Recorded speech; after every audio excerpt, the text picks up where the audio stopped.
For example, if you want to press F to edit, you use your index finger, but your index finger is what you use to press D when you walk to the right. This means that the vast majority of players cannot walk to the right and edit at the same time, which is a big limitation. Almost regardless of what binds you use, you're going to be limited in some way. Pro player Queezy has wall bound to Q, so he can't place a wall whilst walking to the left, and he also has floors bound to R and stairs bound to T, meaning that he can't walk to the right whilst pressing these with his index finger. Vico, who won FNCS last season, uses his thumb to press X and C, which are his binds for wall and floor, his little finger to press shift for cone, and then has his stairs on his mouse side button. This means that he can move in any direction and press any of his build binds, as none of these use his WASD fingers. But this still means that he has 2 binds built to 1 finger, which is on his thumb. And I'll be honest, I have no idea how he builds this fast with his thumb and doesn't accidentally mash the spacebar all the time, but even this layout still has problems. If you watch him free build in slow motion, you can see how things like his cones and floors can always place at the same time, since he can press both of these buttons with 2 different fingers. But if you watch him place a wall and then a floor, there's actually a bit of a noticeable delay between these two,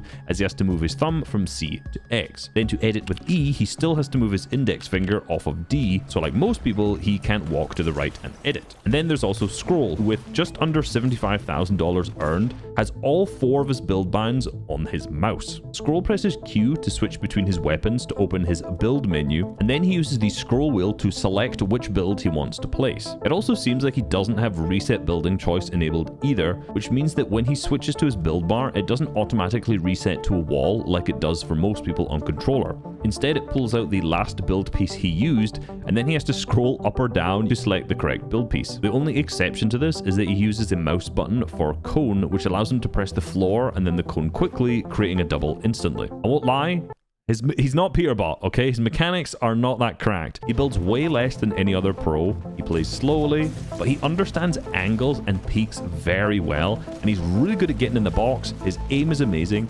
and of course, because of this, he has phenomenal movement because he's not really limited by his left hand. He plays to his strengths.